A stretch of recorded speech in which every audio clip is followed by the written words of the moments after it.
Ну, большая часть нашей так называемой кофточки готова.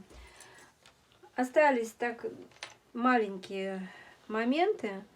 И вот очень важный момент, очень многие вот в этом вот, в обработке этого узла, очень многие, как сказать, сомневаются. И вот смотрите, нам сейчас нужно закрепить пояс.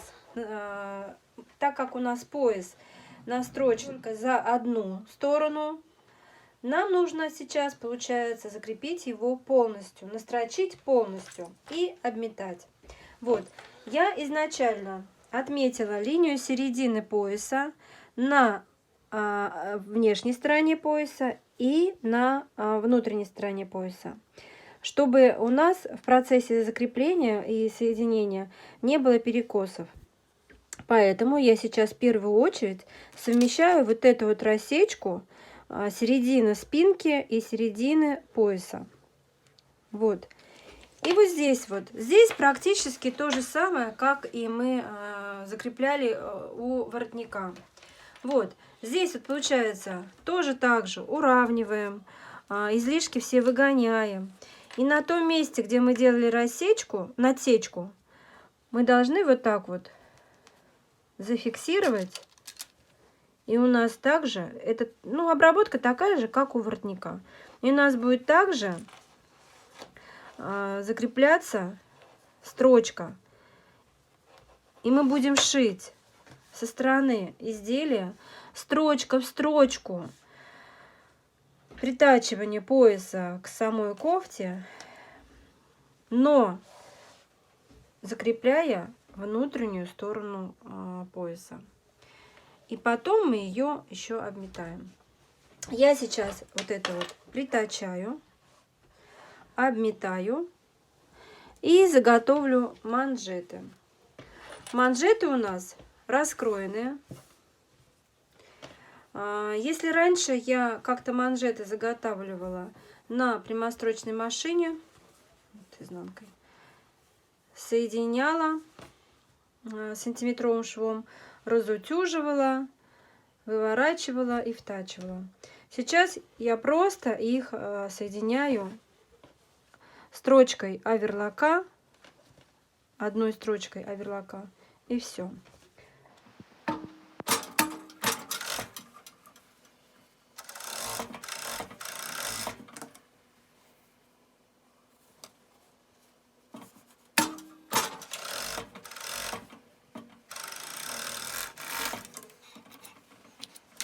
Вот манжеты я соединила. Сейчас я их заутюжу, выверну на лицевую сторону, заутюжу и потом втачаю.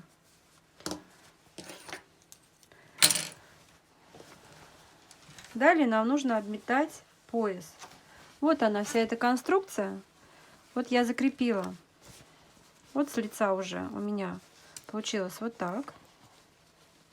А с изнанки вот подборд сантиметра 2 перекрывает весь вот этот наш переход. И вот отсюда вот я начала закрепляющую строчку двух сторон пояса между собой. И вот практически вот отсюда я просто обметаю оверлоком сам пояс.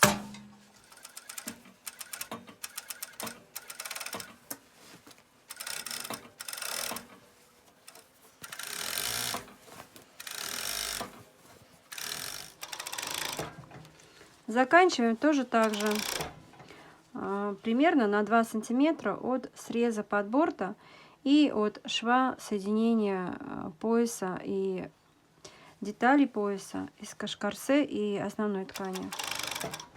И плавно выходим.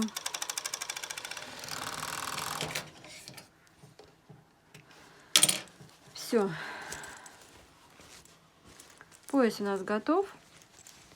Сейчас надо его отпарить. Но для начала я буду соединять манжеты. Готовый манжет делим пополам и находим рассечку середины манжета. Сам рукав выворачиваем на изнаночную сторону. И также находим середину ширины рукава. Делаем намеловку. Манжет вкладываем в рукав. Уравниваем швы соединения боковых швов. И середину манжета и рукава между собой.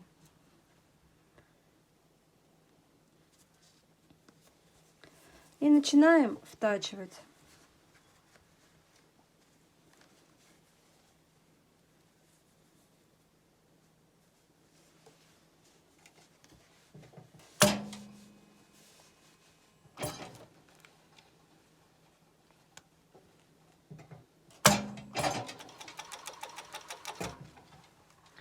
Растягивая сам манжет и равномерно распределяем по всей ширине.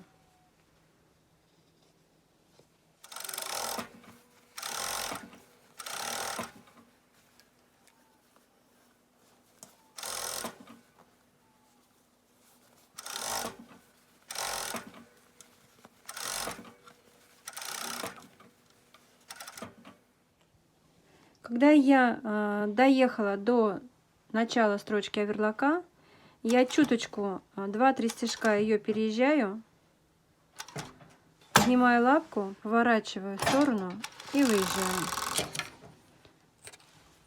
И получается вот такая вот строчка, практически не заезженная, а как будто бы одно целое. Сейчас эту нитку я должна запрятать под внутрь строчки оверлока.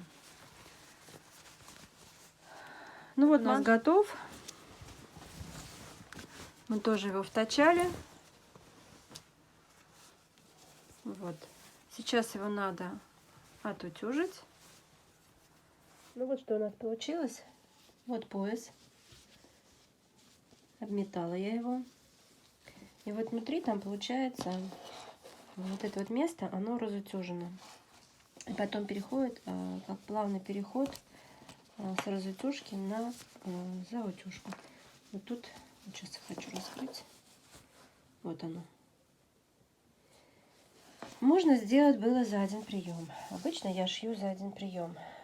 То есть полностью уже сначала настрачиваю отдельно пояс, потом сразу же за один прием оба среза пояса.